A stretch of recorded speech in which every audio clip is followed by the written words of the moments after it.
Welcome to The Sauce, where we're not just talking, we're transforming. This podcast dives deep into the core of real-life issues with a fresh, Christian perspective.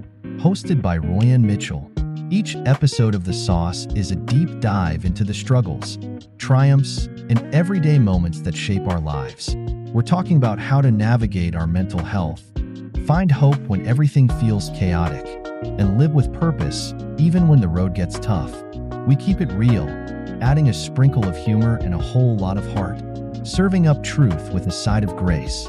We're here to walk with you through every twist and turn, offering insights and encouragement. So, if you're ready to embrace the flavors of life, join us. Because on The Sauce, we don't just feed your soul, we set it on fire with truth and love. Enjoy today's episode.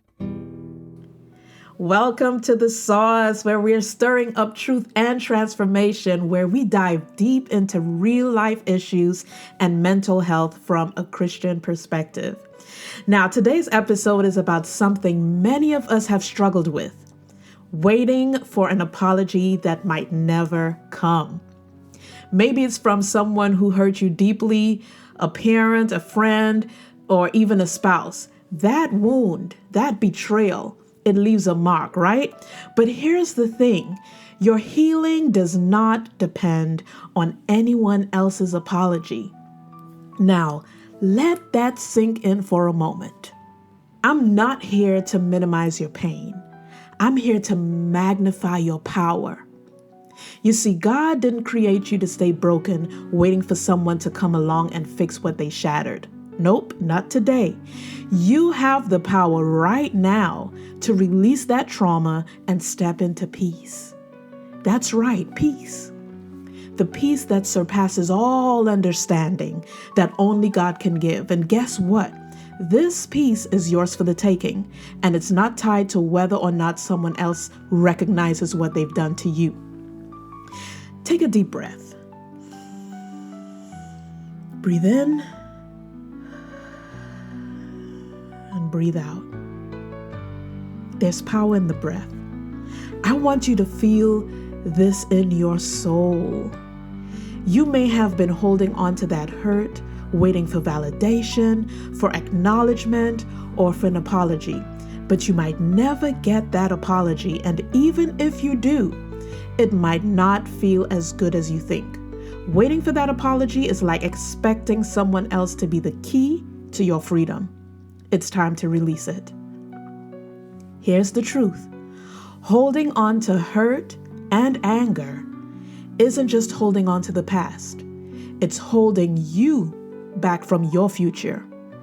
When we carry around grudges, it affects our mind. We replay the offense like a bad movie we can't turn off. Our minds get cluttered with resentment, and it's hard to focus on anything else. Instead of being present and building a future, we're stuck in a mental loop of what happened to us. Spiritually, it's even deeper.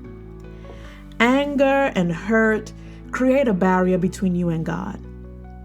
You have to understand. See, you're trying to connect with His peace, but that bitterness is like static in your spiritual reception. And let's not forget the physical toll. Have you ever noticed how your shoulders tighten when you're upset? Or how your body feels drained when you've been stewing over something for too long? It's real. Holding on to hurt can cause stress, tension, and headaches. Your body responds to the emotional baggage you're carrying. And seriously, who needs more wrinkles from stress, right? Let it go. Let it go for the sake of your glow up. God says in His word, "Come to me, all who are weary and burdened, and I will give you rest." That's according to Matthew 11:28. That rest, that healing, isn't based on what someone else does, or it's not even based on what someone else doesn't do. It's based on you trusting God to restore what was broken. And here's the kicker. You don't have to wait for an apology. God's already working behind the scenes to bring restoration into your life, but you've got to hand over the pieces. You've got to trust Him. Trust Him with your pain, even if no one ever says, "I am sorry." You are stronger than the pain you've carried. I know some of you listening have been through some unimaginable things, and it feels like that pain has become part of your identity. But hear me, your past does not define your future. God does.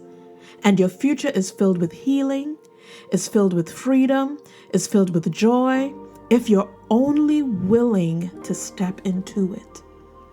Holding onto that hurt isn't hurting the person who hurt you. It's only hurting you. They've moved on, and yet you're still carrying the weight of what they did. Why should you be the one paying the price for someone else's wrongdoing? That's the question here. Don't let their actions rob you of your peace any longer. Maybe you've been in a season of silence, feeling like you're the only one carrying the weight of what happened. Well, I'm here to tell you, you don't have to carry it anymore. You were not designed to live in the shadows of trauma. Yes, and I'll say that again. You were not designed to live in the shadows of trauma. God created you to live in the light of His healing, His grace, and His peace. So right here, right now, I want to invite you to release it. God is saying, "Child, give it to me. I've got this." Now, how do you do that? Let's get into some practical steps you can start taking today to let go of that emotional rut and step into the peace God has for you. Number one, you want to acknowledge the pain.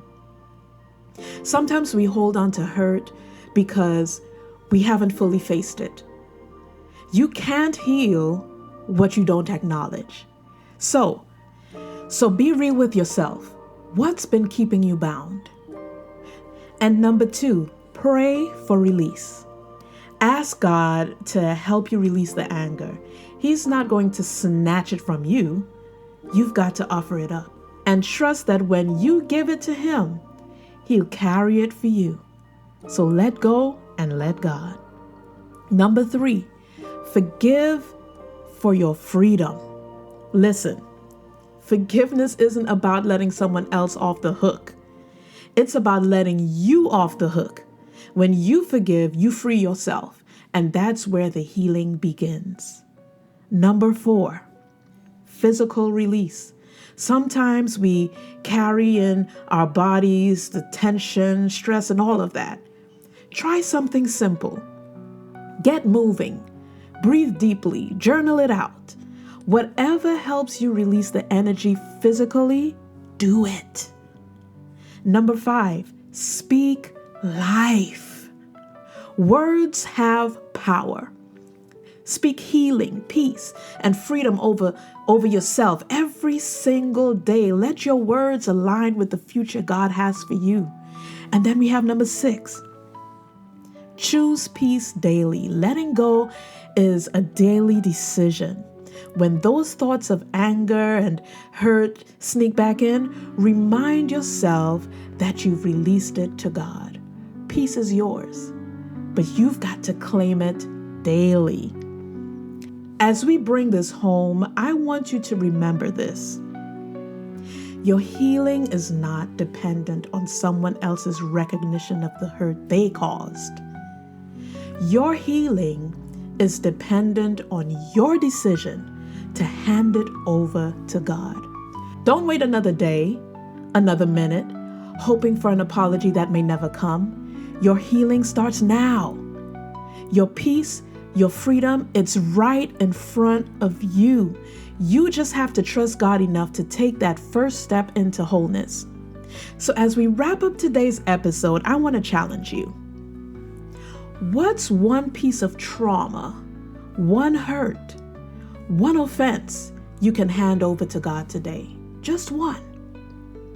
You don't have to do it all at once, but take that first step. Trust that God's plan for you is filled with peace, healing, and freedom. And the best part? You don't have to wait for someone else to set you free. God already has the key. That's it for today's episode of The Source. If this message stirred something in you, I encourage you to share it with a friend who might need to hear it. And don't forget to subscribe for more real life talks and mental health insights, all through a Christian lens. Let's walk this healing journey together. God bless you, and remember, you are stronger than you think. Thanks for tuning in to The Sauce, where faith and real talk meet transformation. If this episode resonated with you, make sure to subscribe, leave a review, and share it with someone who needs it. And don't forget to check out Royanne's book entitled Breaking Through: A Christian's Perspective on a Journey to Freedom from Anxiety and Fear. Available on Amazon. It's filled with tools for overcoming mental health struggles and walking in freedom. Until next time, remember, this too shall pass, but until it does, what you do in the meantime will determine your outcome. So, stay grounded in faith, take care of your mental health, and let God's peace guide you through every storm.